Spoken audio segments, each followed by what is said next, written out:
I will say that I'm very proud to be introducing my brother here as our first speaker in March.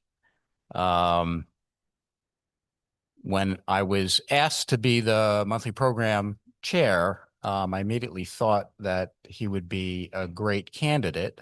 Um, but the more I thought about it, I realized that maybe the topic of international affairs might be a bit off the beaten path. Not sure how compelling that would be to the Summit Old Guard audience, and we've had some reduced attendance in the recent past because of some of the bad weather. Um, I'm not sure Steve reached out to any of his contacts in state and the Defense Department to create a little excitement in the Middle East to boost the attendance here today. But I suspect it contributed. Anyway, let me get on to the substance of the introduction. He has a much more impressive bio than I do. Steve recently retired from the Department of State after serving for more than 34 years as a diplomat, focusing on countries and issues in the broader Middle East region. His final assignment as a Foreign Service officer was as the U.S. Ambassador to the Kingdom of Bahrain from February 2022 until September of 2025. While in Bahrain, Steve negotiated the most advanced formal strategic security agreement the U.S. has with any country in the region, assisted Bahrain and Israel in building their relationship in the wake of the 2020 Abraham Accords, and promoted U.S. Bahrain trade and investment ties. Earlier, Steve served as charge d'affaires. My French, maybe Didier can help me with that. Basically the number 2, and deputy chief of mission at the U.S. Embassy in the United Arab Emirates for the period of 2017 to 2020. He arrived in Abu Dhabi following a tour as assistant chief of mission at the U.S. Embassy in Kabul, Afghanistan, one of the garden spots in the Middle East, from 2016 to 2017. Over 19 years of service outside the U.S., he has also been assigned to the U.S. embassies in Baghdad, another desired location. Manama, if I'm pronouncing that correctly, Bahrain, he was there. This was his second tour there. Cairo, Egypt, Amman, Jordan, and Ankara, Turkey. Domestically, he served as foreign policy advisor to the commanding general of the U.S. Joint Special Operations Command, the State Department Director for Arabian Peninsula Affairs, Director for Terrorism Finance and Economic Sanctions Policy, Lebanon Desk Officer, and at the State Department's 24-hour Operations Center. Before joining the government, Steve worked for 5 years in sales, marketing, and business analysis for U.S. electronics manufacturer AMP Inc. Steve is a 1980 graduate of Livingston High School, a bachelor's and master's degree graduate of the University of Delaware. He speaks Arabic, French, and has studied Farsi, Turkish, and Spanish. Steve and his wife, Megan, are the proud parents of 2 daughters and are looking forward to becoming first-time grandparents very soon. So with that, let me invite Steve to come up to the lectern and make our presentation. Hey, good morning, everyone. Thanks for turning up. And Dave, many thanks for that kind, generous introduction. I am quite accustomed to public speaking through my work, but I'm really nervous. Oh, it's not here any longer, but my wife was up right there on the screen a minute ago, and I know she's going to be critiquing every small thing that I do. So if you get some angry questions rolling in after I finish my presentation, is she up there now? Oh, All right. Well, listen, thank you. Thank you very much for having me. I attended a meeting of the Summit Old Guard 6 months ago when we were in town. Really enjoyed the experience. And now it's a great honor to be back. Not the greatest weather in the world, a little bit of snow coming down. So thank you for all you who showed up in person. And of course, anyone that we've got on the screen here. Um, so listen, several objectives today. Um, the larger issue of objectives will come up later in the presentation, but I want to tell you what I'm trying to accomplish. That is, of course, introduce myself, what I'm doing now that I've retired from government. I do want to talk to you about diplomacy and the profession of being a diplomat, walk through some of my assignments to give you a flavor for what the life actually is like. And going to talk about some larger issues, including what's really gripped all eyes since Saturday morning, and that is the situation between Israel and Iran. However, that's going to be the dessert. So you got to get through the meal before we get to the dessert. So stand by. So you see the subject, diplomacy and national power in the Middle East region. When I wrote these a few weeks ago, I didn't think how prescient they would be today, but you can ignore the Middle East, but the Middle East will not ignore you. That is something that I've been hearing since I've been a diplomat in the early 90s. And I really love this quote by Jim Mattis, who had been a four-star Marine general and, of course, Secretary of Defense. If you don't fund the State Department fully, then I need to buy more ammunition. Definitely right. All right, so a little bit about me. Dave and I are in that picture. It was taken a short while ago, but you can probably figure out who we are in there. So as Dave mentioned, thank you for the kind introduction. We grew up in Livingston. Oh boy, we getting the emojis? All right. Grew up in Livingston, graduate of Livingston High School in 1980. It happened to have been an incredibly prominent school class. Chris Christie was my fellow graduate, as was Harlan Coben, the novelist and now TV personality. So two good friends who have done incredibly well in life. Then went to the University of Delaware, graduated twice. From there, got a bachelor's degree in political science and economics and master's degree in economics. And let's see, there we go. So I recently retired from a long career with the State Department, living in Northern Virginia now. And my family accompanied me throughout this adventure. So Megan, who we mentioned earlier, and my two daughters, Rachel and Drew. They did come, or at least visit, every post that I was at, except for the war zones. Definitely not to Iraq or Afghanistan. You know who these guys are. So I met George Bush when he was visiting Abu Dhabi. This was well after he left the presidency. Joe Biden, when he was vice president, came to Baghdad. That was actually in the lobby of the embassy. And then, of course, Colin Powell. This was on a visit that he had made to Egypt a long time ago. So presently, now that I'm out of government, found a new position where I'm representing the Economic Development Board of Bahrain. This is Bahrain's inward investment authority.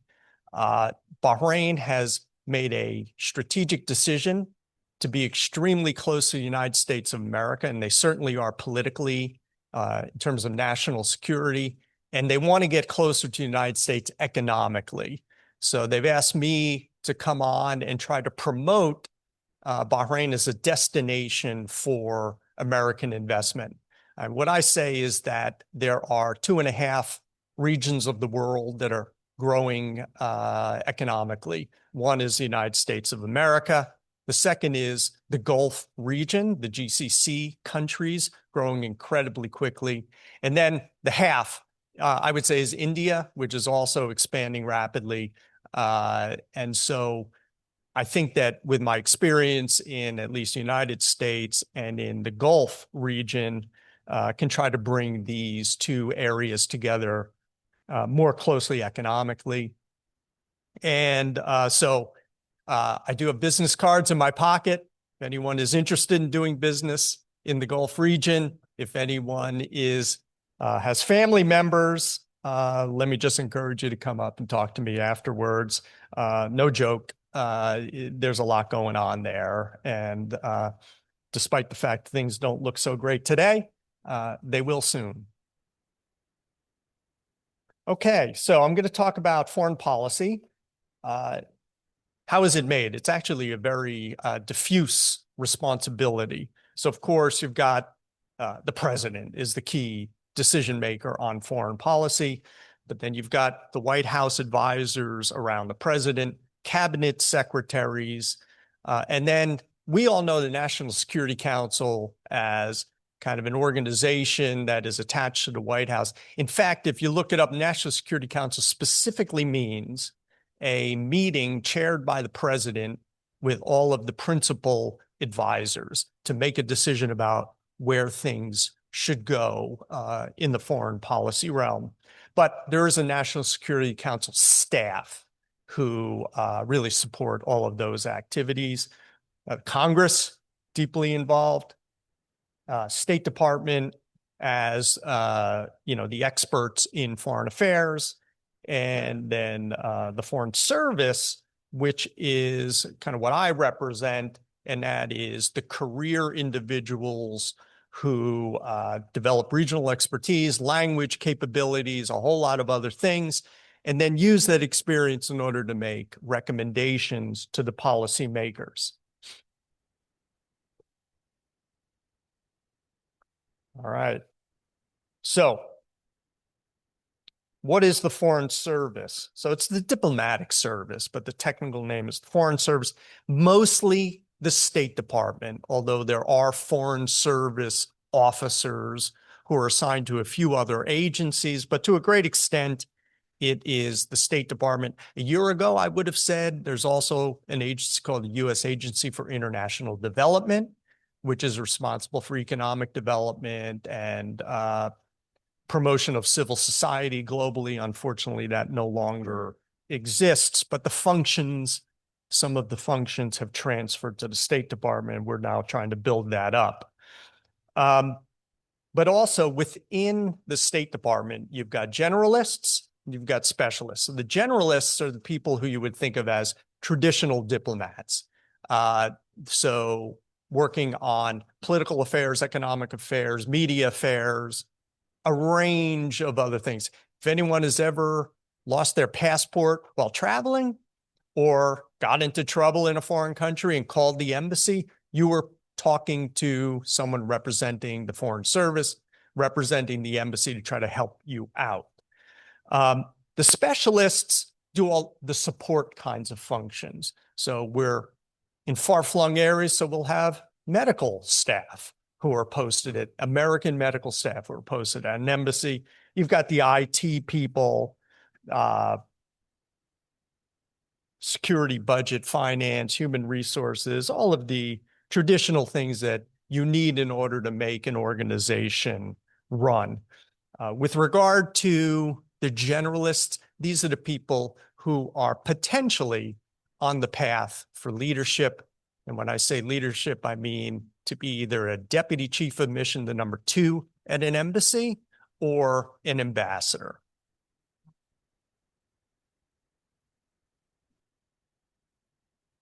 So how does one become a diplomat? It's not easy. I got to tell you, it's not easy. There's a very complicated process. starting with something called the Foreign Service Officer Test, or the FSOT, as we call it. It is a lot like the GRE exam. It's testing general knowledge, but it's also about some specific subjects: American history, American culture, economics, writing capabilities, and then a number of other issues. It's kind of a pass-fail thing. So Congress will authorize the State Department to hire a certain number of people. And so if you need to take in, let's say, 100 people, then you might allow 1,000 people or 500 people to pass the exam, to then proceed to the next step, which is an oral exam, where you're sitting in front of examiners who will pepper you with questions, and you have a group exercise, a number of other things.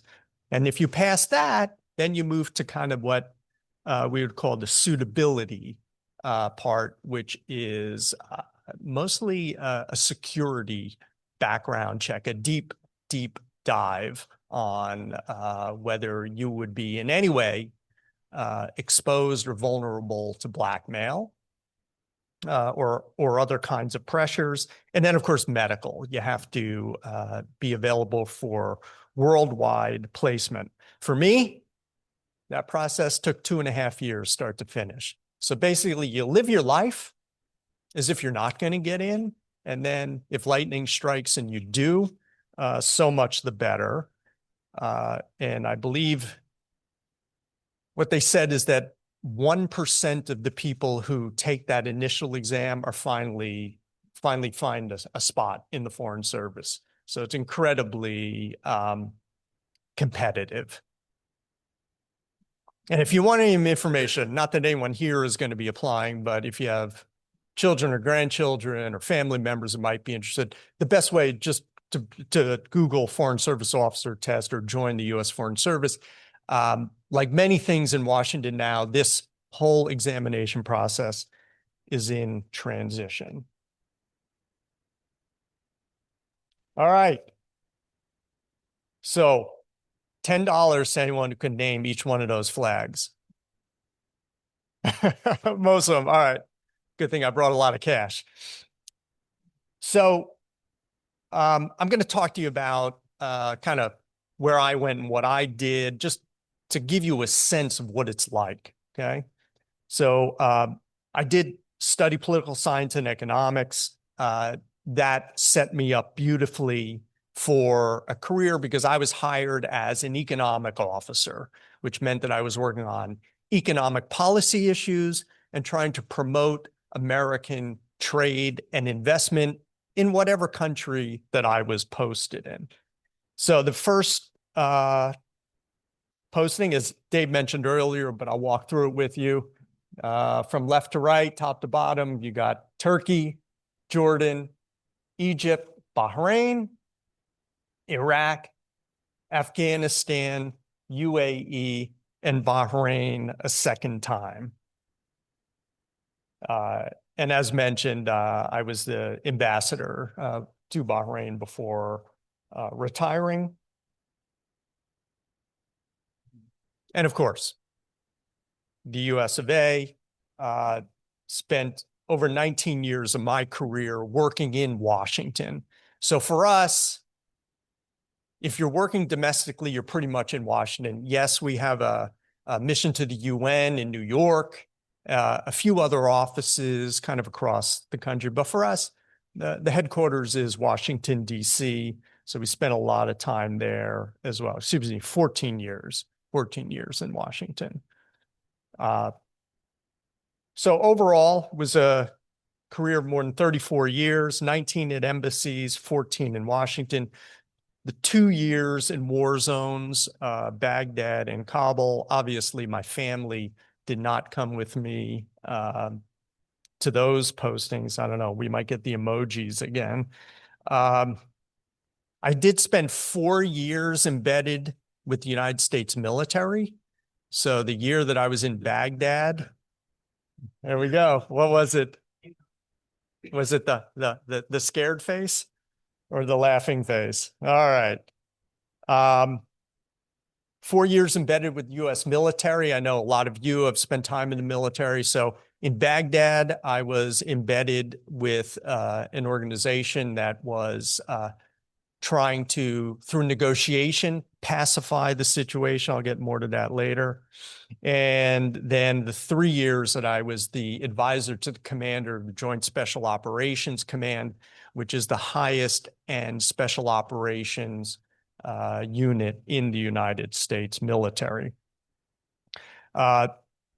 State Department taught me 3 languages. I entered with some French and some Spanish, but then I learned Farsi, which, anyone know what Farsi is the language of? Iran. It's Iran. Farsi is the language of Iran. That's the very first language that I learned. And then Turkish and Arabic as well. And just retired in September of 2025. That was my formal portrait as ambassador. Okay. So let me tell you, even though the words policy and politics share a lot of the same letters, they're worlds apart. I'm a policy guy. I am not a politician. Never have been, never will be. Although, as we heard earlier, he doesn't, what was the joke? The guy was in Congress and he doesn't work. I like that idea. But very, very different worlds.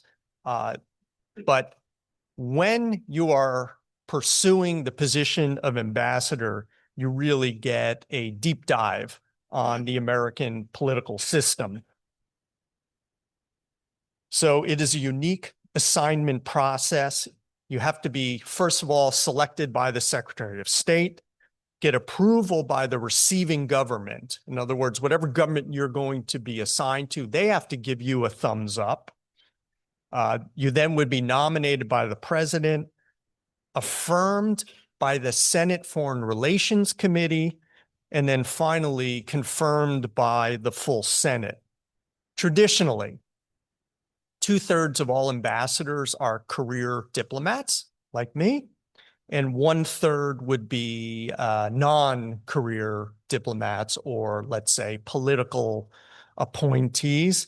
The political appointees go to all of the kinds of countries that you would imagine, the beautiful places and important places. And the career diplomats go everywhere else. Again, things are in flux right now.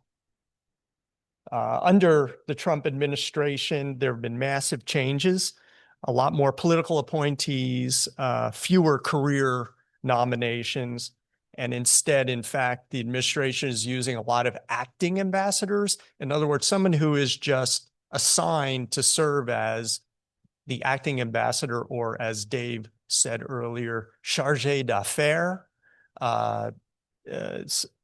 What that means is that you are the head of the mission, you are representing the United States in that country, but you have not been through the formal confirmation process. So there's a lot of that now. So me personally, I was selected by the first Trump administration. Mike Pompeo as Secretary of State. He was the one who selected me. I would have been nominated in the spring of 2020, but if you recall, that was a rough time. COVID hit and everything was disrupted. So my nomination actually got buried under the weight of other work. Then there were the elections. And when President Biden came into office, I was nominated pretty quickly, along with 25 other career nominees who had been caught in the same situation as me. I was confirmed by the Senate in December 2021, arrived in Bahrain in February of 2022.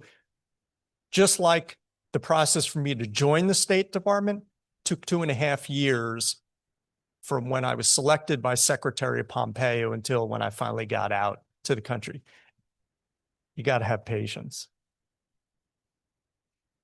All right. So what do diplomats do? Tell someone to go to hell in a way that makes them look forward to the journey.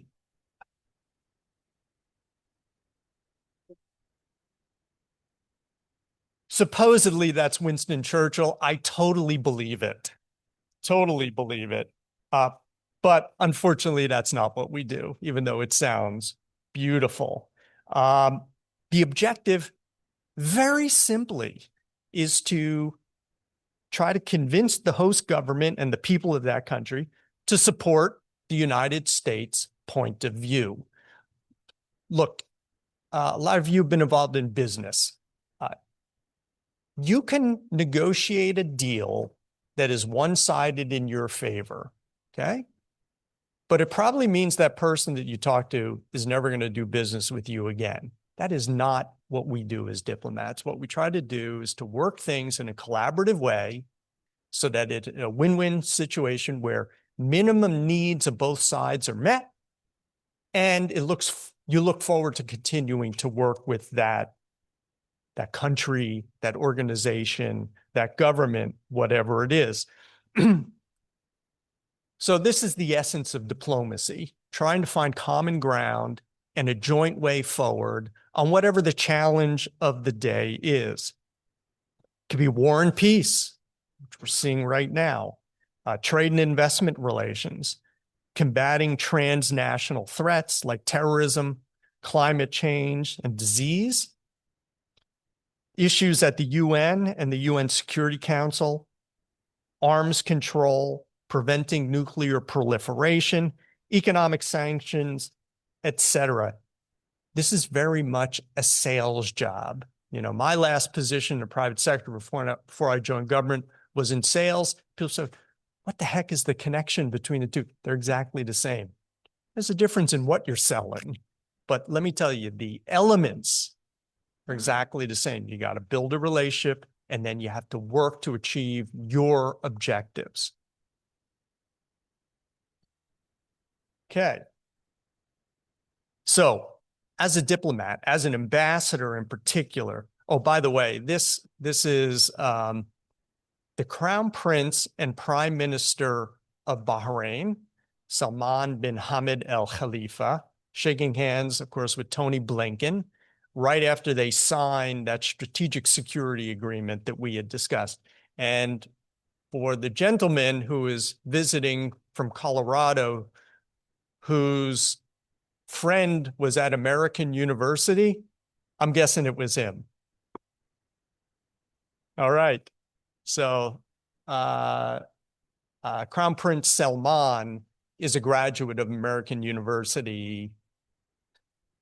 Oh, it would have been mid 1990s, maybe, when he graduated. Okay. And a fabulous individual. I'll just say that. A fabulous individual. Someone once said of Sheikh Salman that he has the ability to travel into the future, see what the issues and challenges are going to be, return to the present, tell everyone else what they need to do now to get ready for that. I believe it. But the point I want to make about this is that you need a relationship across a society. You need to develop those relations. You need to have trust. You need to have transparency. You have to have good communication. But that is not the objective. Anyone who says building a relationship is what a diplomat's in the country for is wrong. What you're there to do is to achieve United States foreign policy and national security objectives. Okay? So you use those relationships. Again, anyone who has been in business understands this. It's exactly the same thing. But saying that diplomacy is about relationship building, it's a means to an end. Just want to be clear about that. Okay. What does an embassy look like? Well, that's what they physically look like. So London, which I've never been to, that's a new embassy in London. Maybe some of you have seen it. Baghdad, I have spent an awful lot of time in that one. And you see the awning over the front. Yeah, that was to prevent the rockets and the shrapnel from hitting people outside the embassy. and Manama. Was my home for the last 3.5 years. That's in Bahrain. But really what I want to talk to you about is, what does it look like inside the walls, okay? So the core of most embassies is the State Department. There are sections that cover political affairs, economic affairs, media, cultural exchange, visas, helping private American citizens when they run into trouble, internal administration and processes. Those are the core functions of what the State Department does at any embassy. Now, there's going to be large embassies, there's going to be small embassies, but certain functions exist, doesn't matter where you are. Now, the larger embassies, however, can have dozens of other agencies, and I'm serious when I say dozens.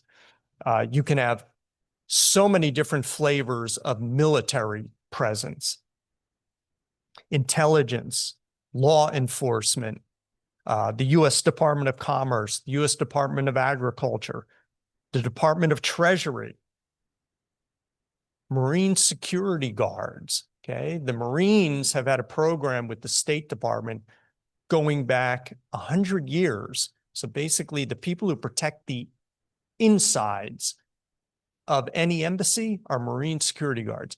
Now, we will have local forces out on the perimeter, but inside those walls, it's United States Marines. We were shoulder to shoulder with them for 100 years. All agencies and departments that are represented at an embassy have representation on something called the country team. Okay, now the country team is the grouping that brings everyone together under the leadership of the ambassador in order to figure out what is the way forward. How is the embassy going to address whatever situations it's encountering at that time? It's a lot like, what I referred to earlier called the National Security Council, the interagency meetings that happen in Washington. Let me tell you, though, it's a lot more efficient and it's a lot easier because you've got a relatively small group of people who know each other very well. And ultimately, there's one decision maker, and that's the ambassador. Now, everyone can provide input, but the ambassador can make a decision and you move out on it.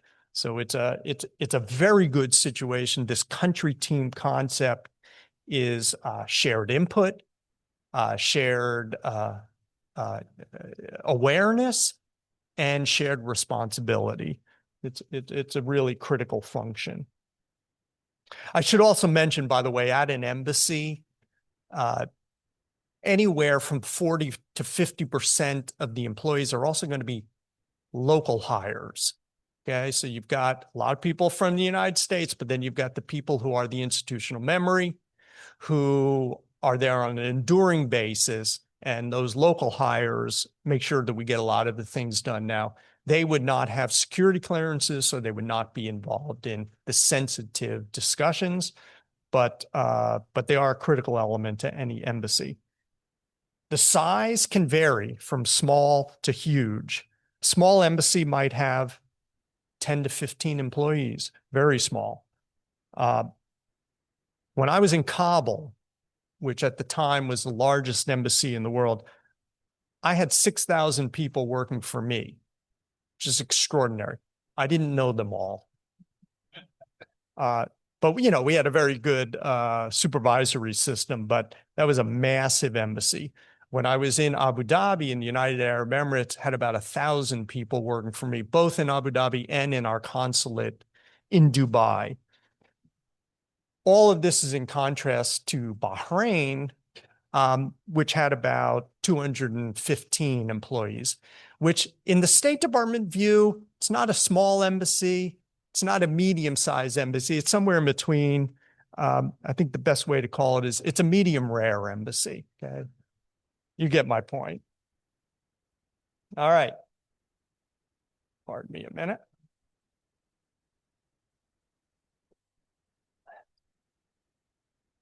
Okay, so embassy personnel do not include deployed United States military members. Okay.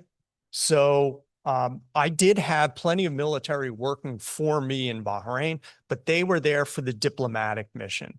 When I talk about deployed operational forces, what I'm talking about is, the regional commands of the United States military will have forces deployed all around the world, and they answer to the combatant commander. Okay, right now, with the operations going on in the Middle East region, the commander of U.S. Central Command, the four-star commander, is in control of those forces. An ambassador is not. However, let me be clear that the only way that we're going to get to success is to ensure that we're working very, very closely together. So in Bahrain, where I was, on any given day, there were between 4,000 and 8,000 deployed military members and Department of Defense civilians. Okay, those people worked for the three-star commander in the country. It was Bahrain is the home of the United States Navy in the Middle East region. They had a three-star admiral who commanded those forces. So I was in touch with that three-star commander, if not every day, pretty close to it. All right. He didn't work for me. I didn't work for him. But we were there working jointly to achieve United States objectives. And then at every level, okay, so my deputy would talk to his deputy. The counselor for political affairs at the embassy would talk to his foreign policy advisor. Public affairs teams were lashed up closely. And then at every embassy, there's something called a senior defense official. So that'd be the senior U.S. military member assigned to the embassy, so working for the ambassador. And that person would be engaging on a regular basis with the deployed military forces. Anyone who knows what N2, N3, N5 are, so this is the Navy intelligence branch, current operations branch, and future operations and planning branches. So the colonel who worked for me was talking to those Navy personnel every single day, again, to make sure that we were on the same page. I had the great honor of working with two fabulous naval officers during my 3.5 years in Bahrain. The first one I worked with at the time, Vice Admiral Brad Cooper. Admiral Cooper ended up getting his 4th star and is now the commander of United States Central Command. So everything that you see happening in the region right now reports to Brad Cooper. He's fabulous. And then the second admiral, equally good. He also moved on, got his 4th star. So this is George Wyckoff. He is now the commander of all U.S. naval forces in Europe and Africa.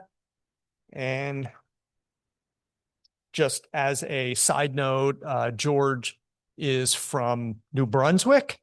And in fact, most of the naval leadership there and most of the embassy leadership there in Bahrain during my time was either from New York or New Jersey. I cannot explain that, but that's how it was.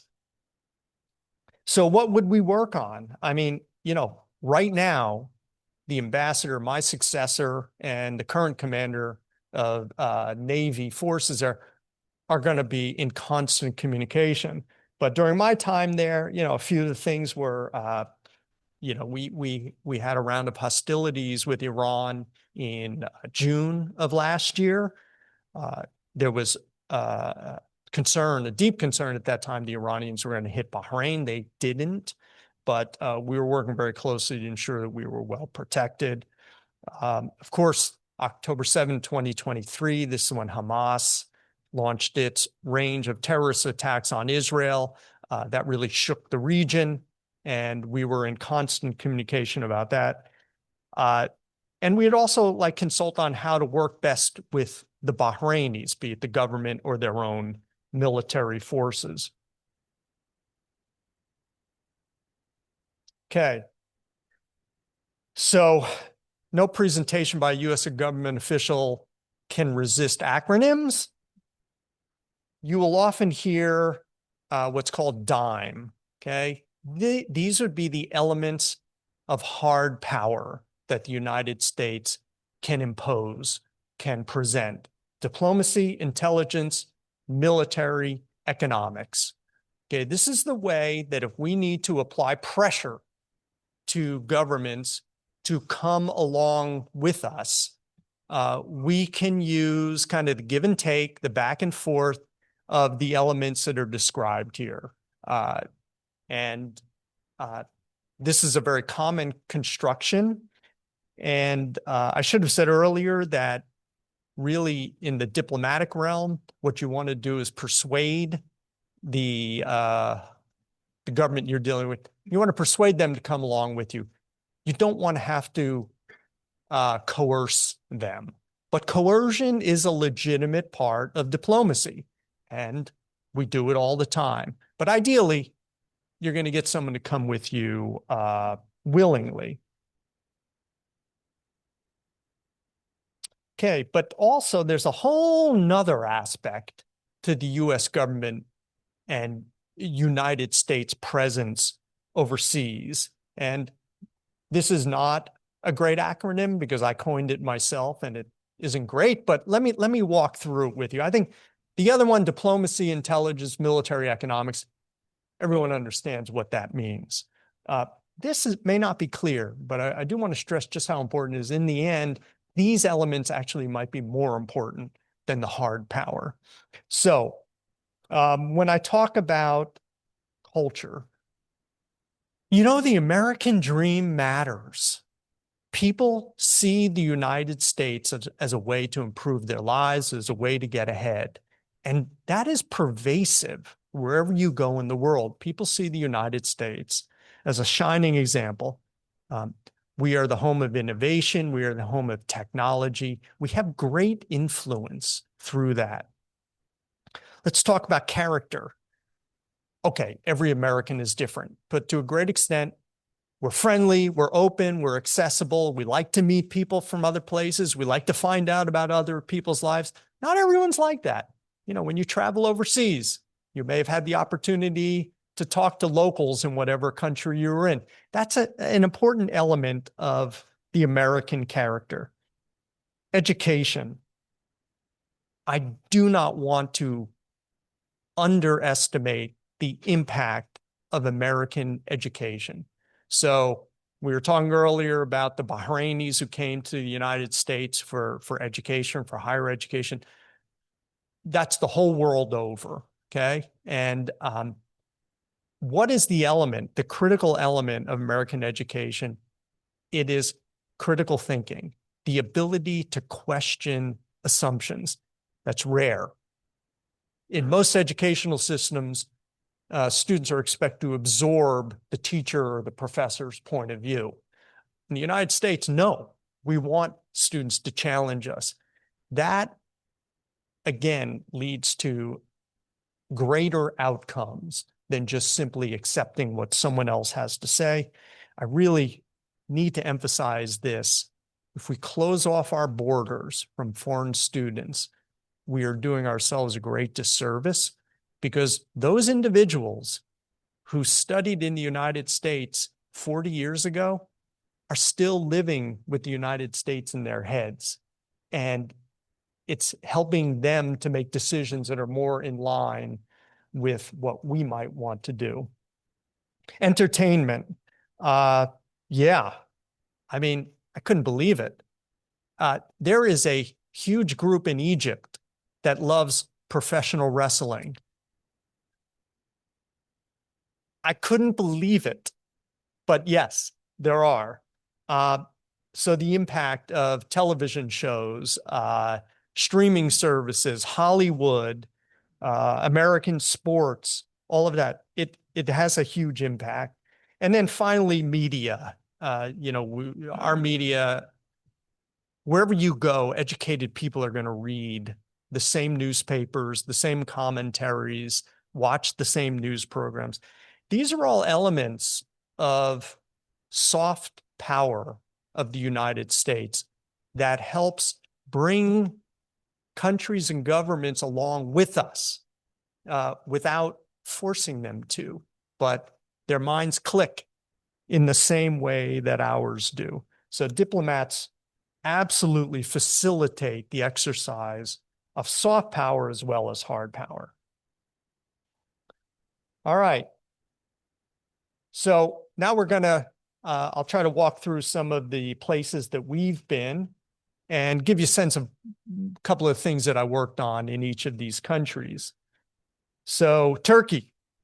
So there I mostly did visa interviews. I mentioned earlier that I learned the Farsi language because my job there was to do visa interviews for Iranians who wanted to come to the United States for any reason, either as immigrants or as temporary visitors. So every day I was interacting with Iranians who would have to come to Turkey to do their visa interviews because, of course, we have not had an embassy in Iran since 1979. Couple of things that, we also were protecting American citizens who were in country. While I was there was a group of American hikers who got kidnapped by a Kurdish terrorist group. Now, I was not hiking through the woods and trying to rescue them, but what I did do is I went to the province where they were kidnapped. I talked to the governor and the security services and said, look, our most important thing here is getting those people back alive. Do not launch a rescue mission, right, first and foremost. So that can end horribly. And then, come back to us if you need something in any kind of a negotiation that we might be able to sweeten the deal. I won't go into the details, but I'll say that they were released safely, thank God. And that's the kind of thing that an embassy would do. And then in those photographs there, so the one on the left is an aerial view of the old part of Ankara, Turkey. It's a beautiful place. The other two are locations in Istanbul, so Hagia Sophia and the Blue Mosque. Hagia Sophia is interesting. It's been around for 1,500 years. It was a cathedral for 500 years. And now it's been a mosque for 1,000 years. I mean, my mind can't fathom that, but really fascinating. And yeah, and then a younger me and a younger Megan and some family members. All right, let's see. Jordan, 1994 to 1996. There I was working on economic and commercial affairs, so in my wheelhouse, the reason that I was hired. Right as I arrived, the government of Jordan announced that they wanted to make peace with Israel and they wanted to negotiate a peace agreement. So I found myself after like 3 years in the State Department helping them negotiate their peace treaty. I was chairing a committee that was looking at border issues and visas and tourism. So I would sit down, Israelis on one side, Jordanians on the other, me in the middle. We would take notes on kind of what we agreed upon, what they agreed upon, and then what was still left to be negotiated. And then, I would come back the next session and say, okay, here's what we've still got that's open. It was a fascinating insight. I got to tell you, when they made peace in 1994, I thought, my God, I've only been in the diplomatic service for 3 years. Can't wait to keep doing this kind of thing. Well, let me just say they're few and far between. They don't happen that often. But we did support a visit of President Clinton. The Friends of Bill, if you remember that, came to the signing. And on the left there, you see my wife, Megan, in Petra. Some of you may have been to. And then Dave, and Myung, that's your family there when you were visiting Jordan in the middle.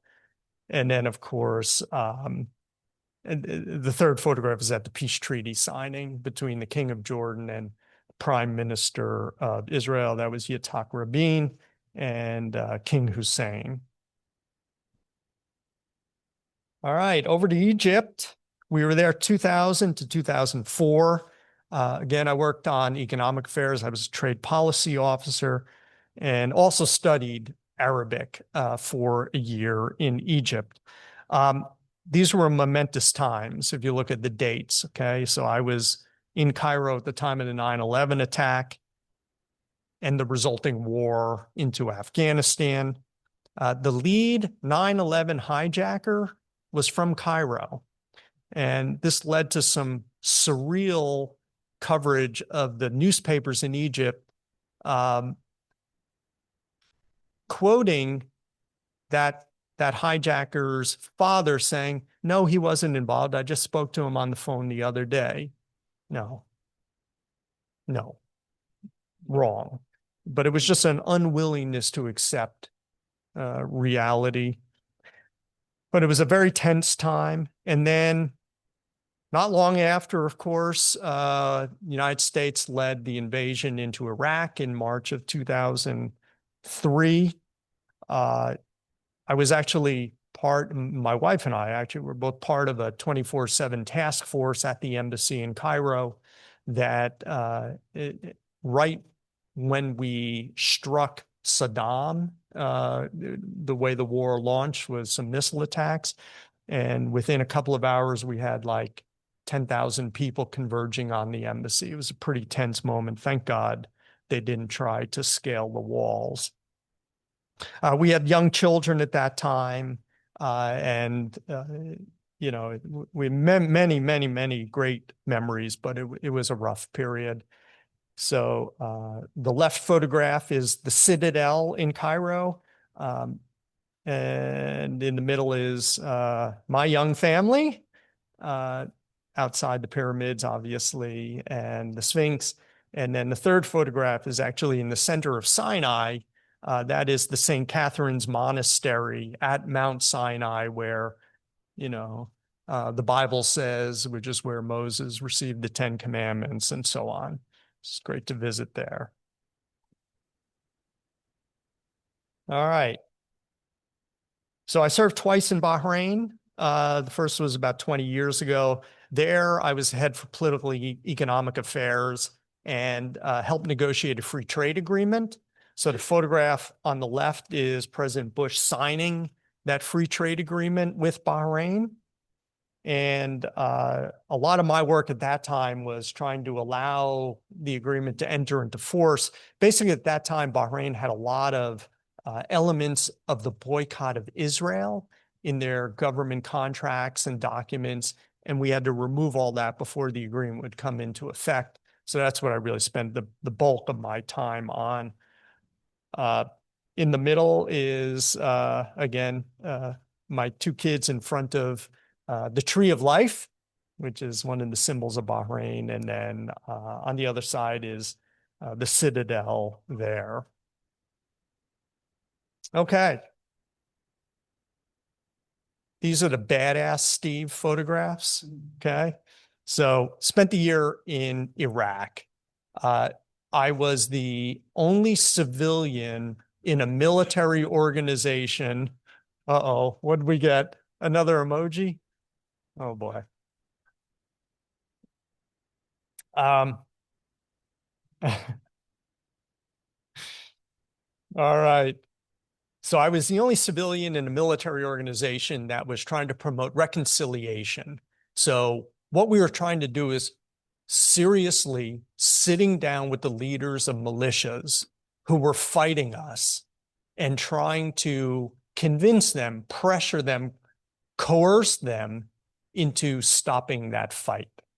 So we were the open hand, which is very much what diplomats do. And, you know, again, I was the only State Department person, but the military people I was embedded with were also committed to kind of this negotiated outcome. But there was also the closed fist, okay? And that was U.S. Special Operations Forces. So they were raiding the homes, the headquarters of these militias, putting pressure on them, putting them into detention, even at the same time that we were trying to negotiate. It was a very, very interesting situation to be in.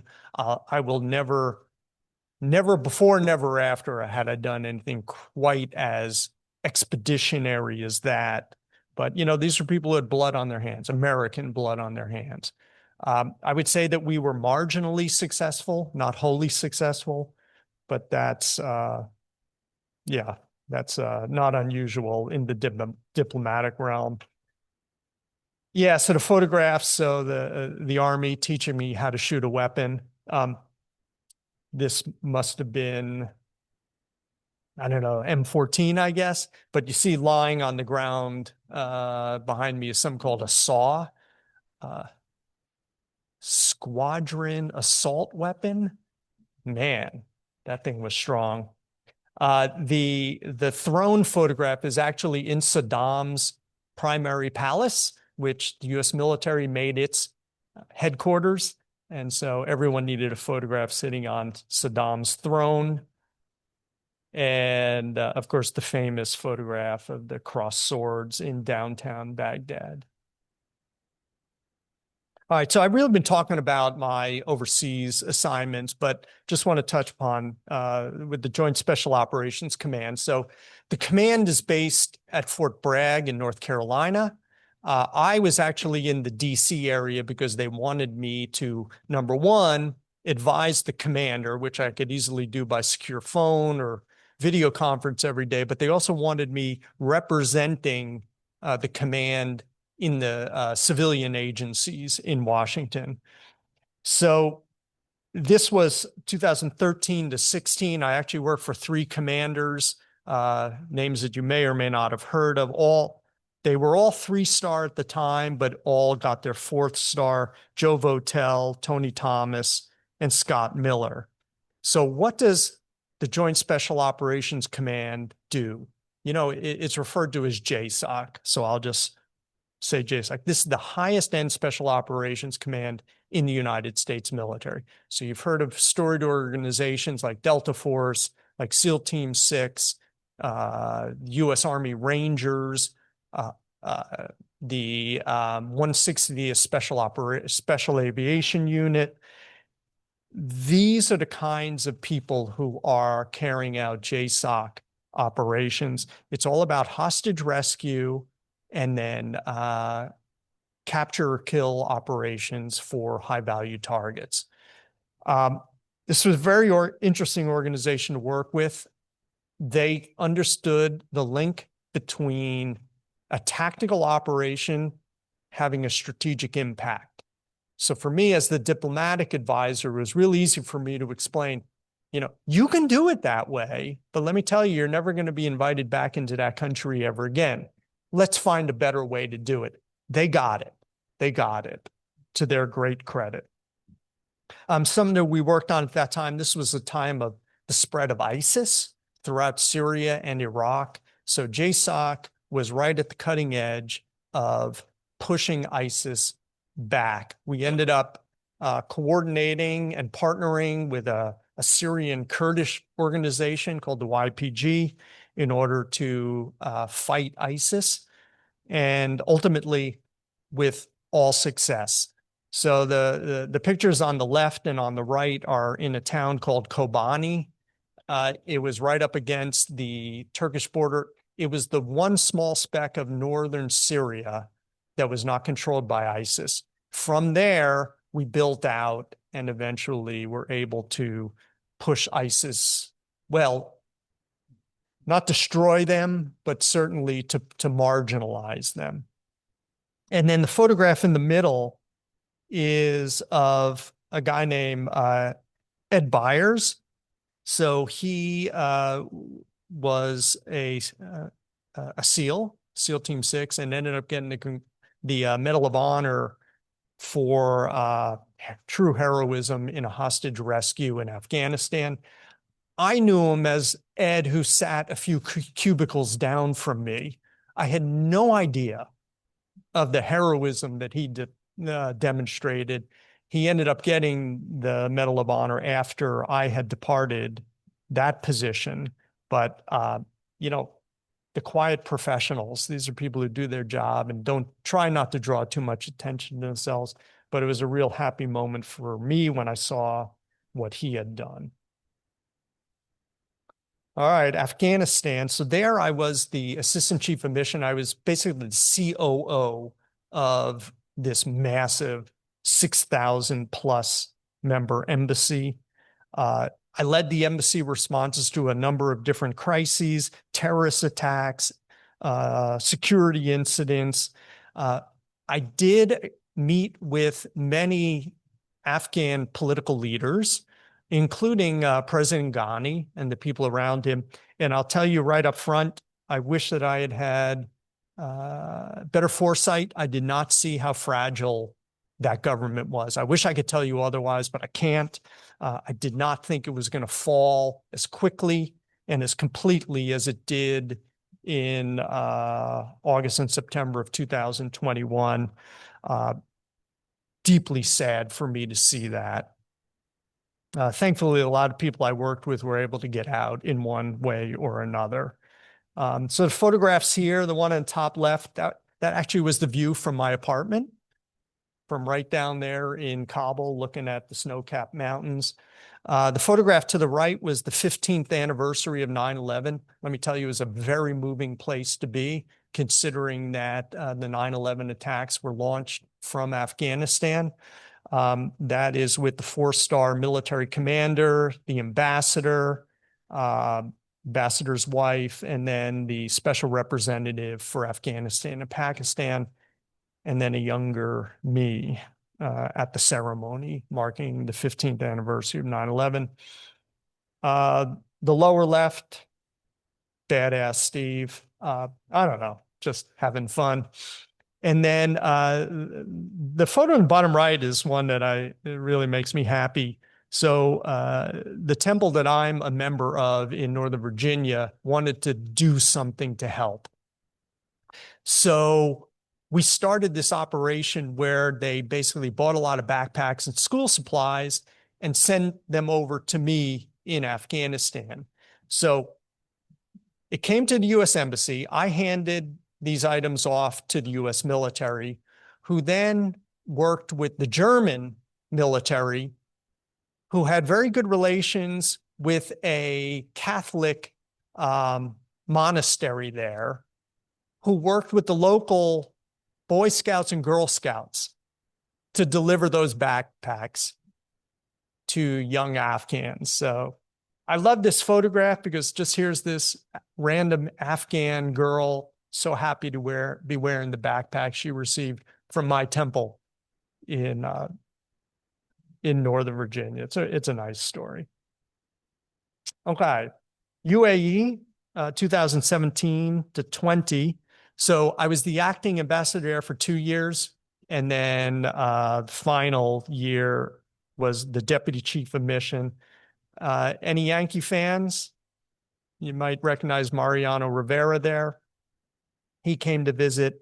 The photograph with the young fit men is with Jim Mattis when he was Secretary of Defense. And the lower right-hand corner is with Mike Pompeo on one of his visits. And then most recently in Bahrain. So again, Senator Booker came. You recognize him. Governor Murphy actually came with a delegation as well, but I didn't have photographed that. And then Megan and me with our dog. And then with the King of Bahrain. Okay, some closing thoughts. Let's see. Israel and Iran. So everything that I'd written a couple of days ago, I'm just going to throw away. This is a very fast-breaking situation. I cannot foresee the future. I can't tell the future. So I don't know how things are going to play out. What I say today may or may not make sense tomorrow. But look, first and foremost, let us wish for the full success of the operations as they are being carried out now. Whether I would have recommended we do such a thing is an entirely different matter, and it doesn't matter. What matters is that people are in harm's way right now, and we have to wish for and pray for the success of the current operations. We have to achieve our objectives with a minimal loss on any side. And when I say any, I'm talking about The United States, of course, we've had 4 soldiers killed in action already. Hopefully there are no more, but also our partners and our allies in the region, okay? Look, Iran, or otherwise known as Persia, which you've all heard about the Persian Empire, they are a proud country. They have a history, a civilization, a society, arts, literature, poetry, science, culture. They are the real deal, okay? This is a real country. Unfortunately, they've been held hostage by the most ignorant and worst elements of their society since 1979. These are a proud people who are not permitted to thrive. They deserve better.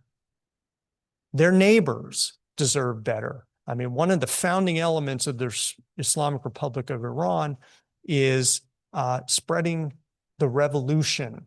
Okay, so that means undermining the countries and the governments all around you. I'm sure that if you were to ask any Arab in the vicinity of Iran, what do they want? They want Iran to be a good neighbor. That's all they want. They deserve better. Iranians deserve better. Their neighbors deserve better. I am concerned about how we got into this, okay? There's been no clear articulation of what our objectives are. There's shape-shifting going on. You've heard any number of things. I'm not going to go through them all, but it changes day to day. I wish I could tell you what our ultimate objective was. I can't. Anyone who's been involved in strategic planning, any of you in the military or project managers know, you understand what the objective is. You then devote the resources and you have a plan of implementation to get there, right? If you don't know what the objective is, how are you going to know when you get there? How are you going to get there? I just really worry that we're kind of drifting and we are creating new justifications every day.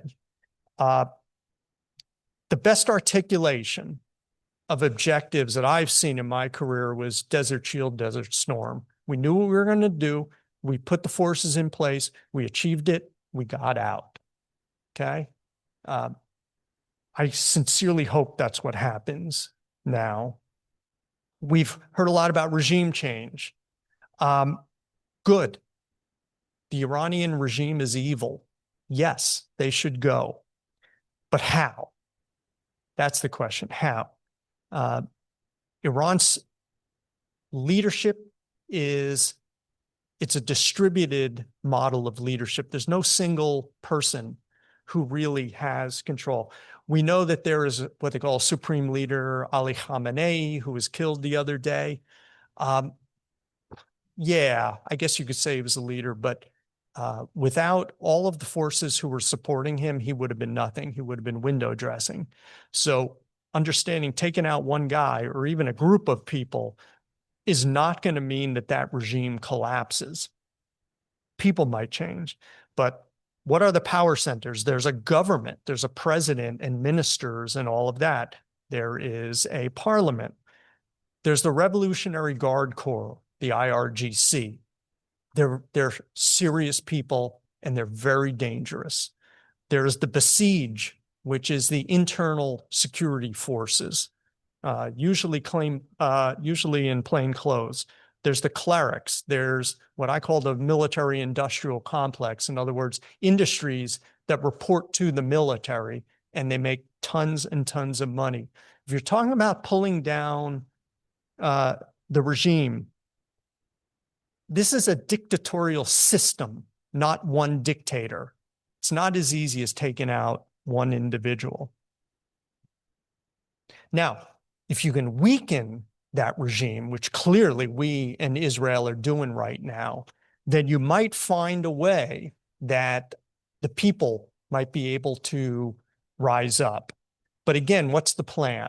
I'll tell you who has the weapons, and it's not the people. And the people of Iran are courageous and heroic. They do go out on the streets. They do demonstrate, but almost always they are on the receiving end of shooting. I would love to think that there's a plan to arm, train, and equip Iranian patriots. I just don't see it. I hope there are covert actions going on doing exactly this. Let's hope so. If there's an uprising, it may not be unified. The Iranian people, there's great diversity, ethnic, sectarian. It's a massive country. It's 3.5 times the size of Iraq. The population is 3 times that of Iraq. We know how difficult Iraq was. Iran, there would be no expectation that it would be any easier. What you might just find is if the central authority goes away, you might find that, in fact, what's going to happen is you will have a breakdown of society and you'll have warlords or power centers around. I don't know. Through my experience, what I'll tell you is it's not usually the liberal Democrats who come out ahead in a chaotic situation. We saw that during the Arab Spring period. Who does come out on top? It's usually the most ruthless, the best organized, the best armed organization with the clearest and simplest message. Again, I don't want to make any predictions, but often that's how things turn out. Maybe what the outcome ultimately is going to be is the regime remains in place, but it's more compliant with United States objectives. We can debate whether that's a good thing or a bad thing, but I'm just saying it's a possibility that we might find someone to work with and choose to keep the central authority in place. Iran's retaliation has been astonishing to me. Not only are they attacking U.S. military bases all throughout the region, they're attacking national and civilian sites in 9 countries now. The 6 countries of the Gulf Cooperation Council, Iraq, Jordan, and of course, Israel. I did not expect that. I thought they were going to be aiming at us and at Israel, but they've really spread the war terribly. And look, I'm certainly not providing diplomatic advice to Iranians, but by them doing this, they have reset all of their relationships with their neighbors. Trust is not zero, it's negative. And I don't see how they're going to pull themselves out of this. Ground troops, yeah, we'll see, but it's going to be a big challenge. Listen, there's a lot of other things I want to touch upon, but I'm afraid I've gone on at great length already, so I will stop there. Well, thank you so much. It's an incredible journey what you've had. And if you don't mind answering some questions. Go ahead. Thanks Yes, very much for your presentation. Opened a lot of eyes on a lot of things you've done there. Going back to your most recent and the one who you've been twice, Bahrain, has there been any influence of the international crowd coming in 3 times a year for Formula One racing in Bahrain? It's a substantial organization, billions of dollars and millions of people all over the world. I'm wondering if that's something that you've had notice of. That's one question. The other one is more about your business in 20 and 21 with the changeover from Democrat to Republican, Republican to Democrat there, and the cooperation they had. You mentioned the 25 others besides yourself getting moved into your permanent positions. Is that something very unusual or happens routinely for the foreign service folks? Yeah, good questions. On the Formula One, I've been to all of the races in Bahrain and many of the races in Abu Dhabi. They're fabulous. They're a great convener. They're a great place to do business. And it's a real spectacle. I don't know anything about car racing. I don't even watch the car race. It's all about the networking. It's a lot of fun. Great. Great. In terms of transition between Republicans and Democrats, Democrats or Republicans, every government out there wants to have solid relations with both parties. They don't choose one or the other.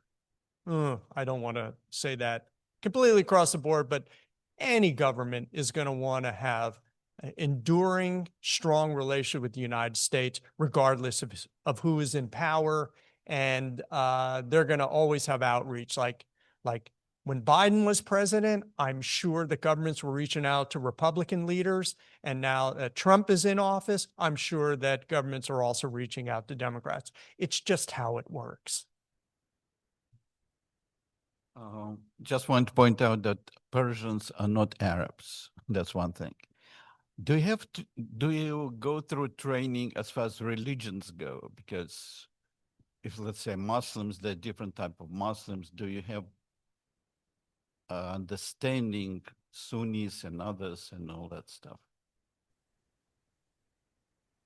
The short answer is yes. Before a diplomat is assigned to any particular part of the world, they would go through about a 2-week program on area studies, which would encompass religion and society and culture and a whole lot of other things. And then, of course, once you're living in a country, you absorb it. So, yeah, I think I've been through 19 Ramadans, I believe. And of course, we're in the month of Ramadan right now. And so, yeah, you get a very good insight into religion. And then as you break it down, you know, between the various ways within a religion that people worship. Hi, it's Megan here. I couldn't unmute myself earlier, but great job, Steve. As a spouse of a U.S. diplomat for 34 years, it was just such an honor to serve in all these countries. And so much of the diplomacy happens in a soft way. Dinner parties, you know, embassy events, cultural events.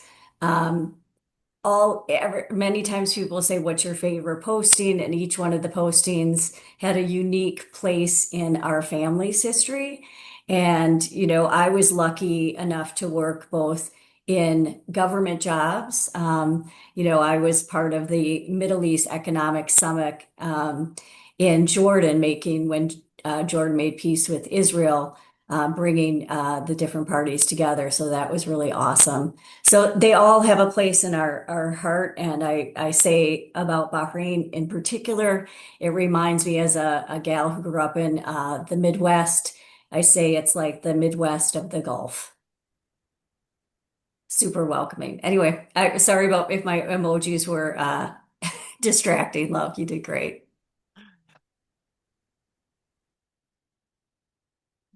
Thanks, Meg. She's a much better diplomat than I am. I can tell you that for sure.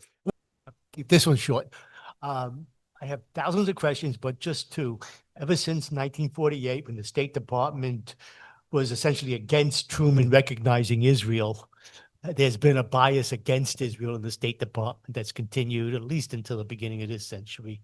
So that's one question. Has that ever influenced what you were doing? And the second question is, the Abraham Accords have been a tremendous success, but how come we haven't heard anything about them in the past 6 years? All right. Well, I would challenge you on both of your assertions. The State Department works for the president.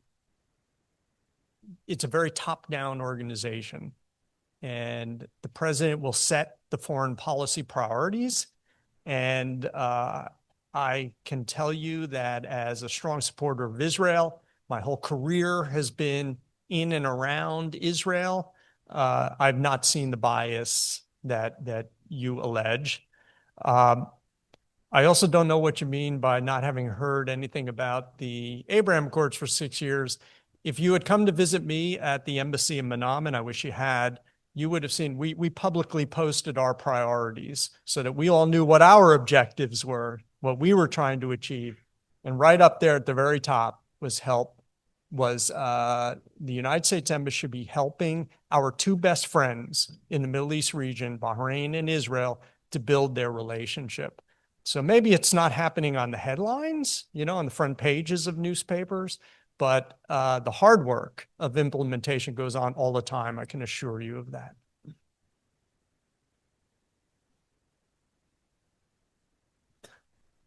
You can fill in the sermon on this one, but the ratio of the budget between Defense Department or War Department and our diplomatic service is something like 13 to 1, according to my encyclopedia. 13-1. What should that ratio be? No, it probably should be 13-1. In fact, I would have said it's more like 1,013-1. No, look, DOD does things State Department does not. Our costs are really in personnel, whereas DOD, it's about capabilities, systems. Now, back when there was a U.S. Agency for International Development, that also came under State Department budget. That was primarily programs, funds for programs to carry out activities to build education and healthcare and governance and economic growth in, I guess you would say, developing countries. You know, I can't compare the two, but what I'll say is that if the State Department, the civilian side of the United States government's got funds to spend, it really smooths what we're trying to get done, helps facilitate it, helps expedite it, and you get buy-in from the host nation in a way that you don't without assistance.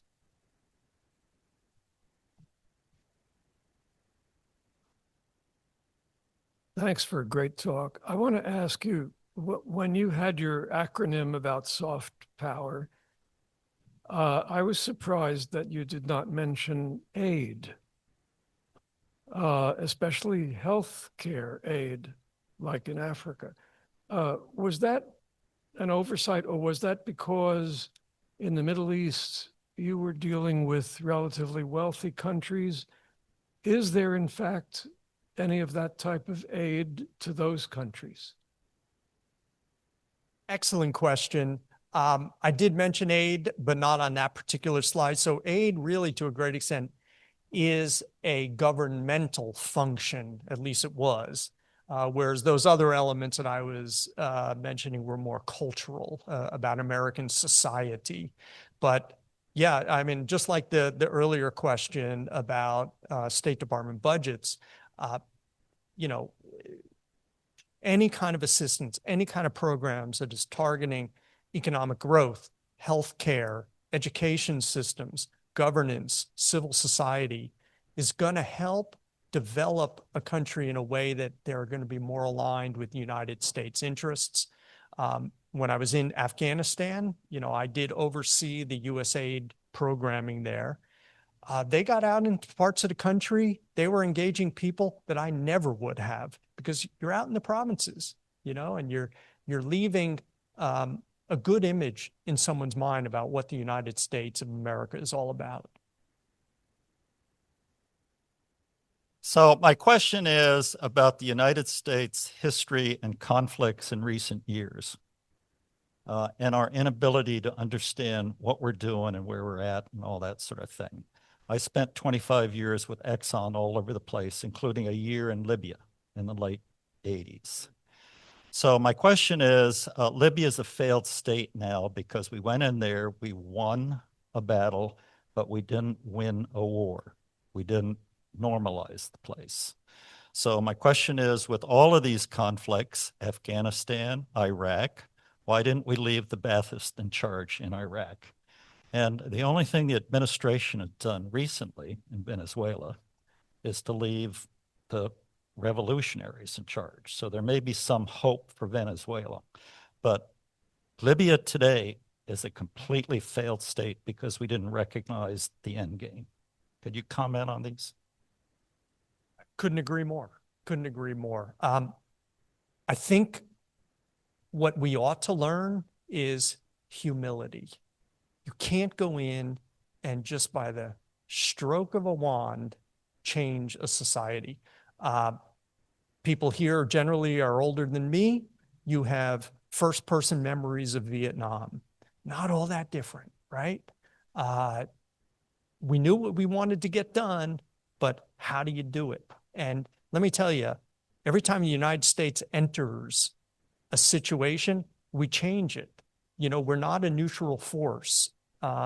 There's some kind of physics, like the Heisenberg principle or something, where you try to measure something, and by the mere act of measuring, you're changing that system. That's what the United States does when we go into these countries. So humility is really key.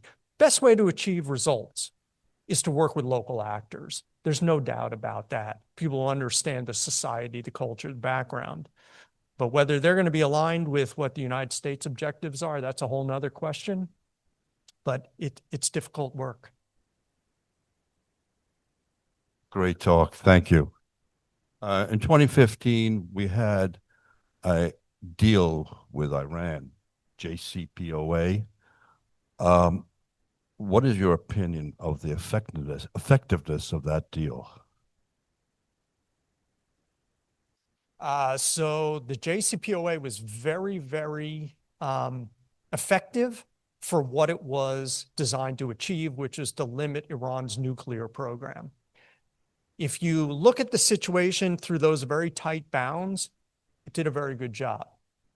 What it didn't do is address all the other aspects of the Iranian regime's bad activities.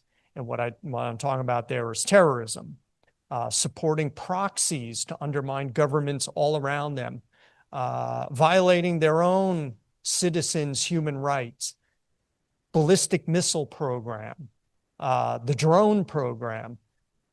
Okay, so what it was designed to achieve, it did a good job.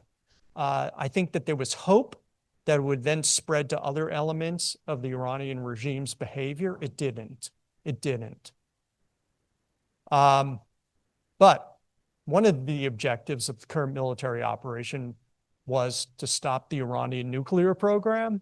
Well, we did have a situation in place that was working on that.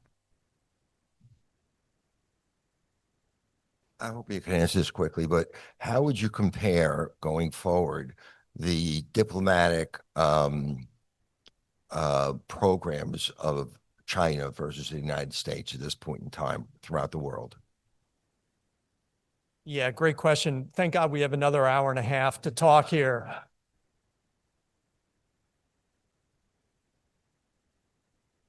Now, look, I'll answer very, very succinctly, and that is that the way the State Department has always approached diplomacy was universal coverage. Any nation that we had relations with, we would try to have a presence in, either an embassy or even just like a small office. We weren't always successful, and now with budget woes, we're cutting back considerably on that universal presence. Chinese are all in on that. Wherever you go now, there are active Chinese diplomats representing their government. When you withdraw from a football field, it means that the team that's still on the field does what it wants. I do worry about that. I think we need to be competing every single day for the support and loyalty of those host nations at the expense of China.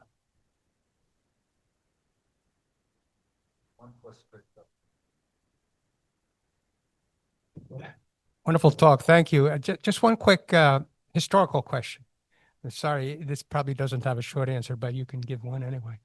It's my recollection that the United States was involved in a regime change operation in Iran prior to the Iranian Revolution, and that installed the Shah.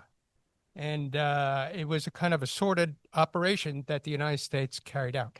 So the question is this: is the recollection of that still affecting what's happening and unfolding in Iran right now? Yes.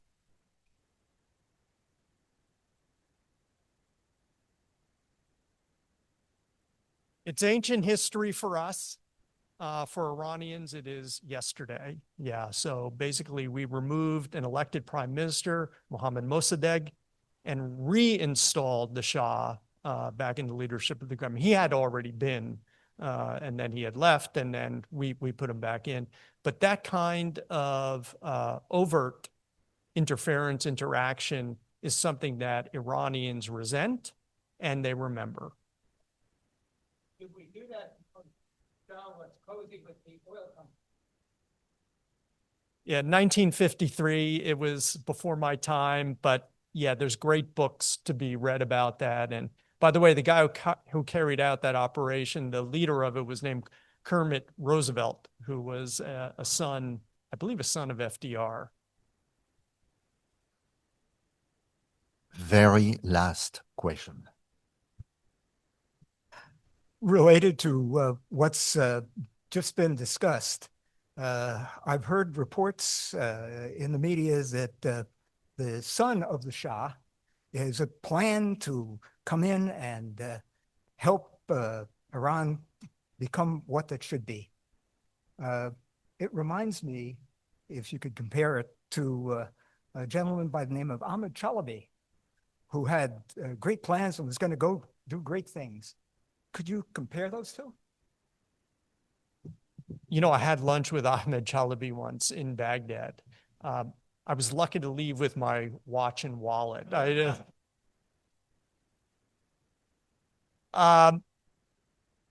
Look, the son of the Shah, so Reza Pahlavi, has been very outspoken lately. He's well known. He's lived in the United States for decades. He knows us. We know him very well.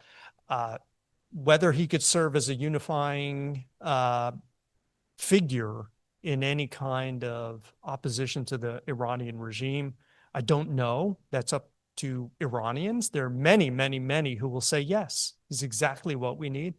And there are probably 10 times that number who say, no, we need our guy, you know, someone else. We'll see. I don't think that chapter has been written yet. And so we're going to have to keep a close eye on it. Well, thank you, Steve. That was terrific. And I'm very pleased that he made the commitment to do this, came up from Northern Virginia to be with us here today. And I think it's clear to all of you why people that know our family consider Steve the successful one.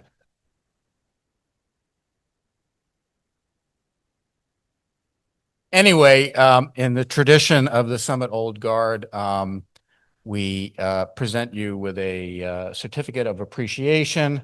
The symbol of Summit Old Guard is an orchid back in 1930, 95 years ago, when the organization was created. Summit apparently was a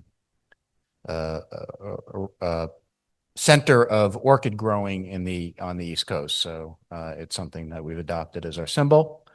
So that's for you. And then the other way we show our appreciation is to give you the old guard salute.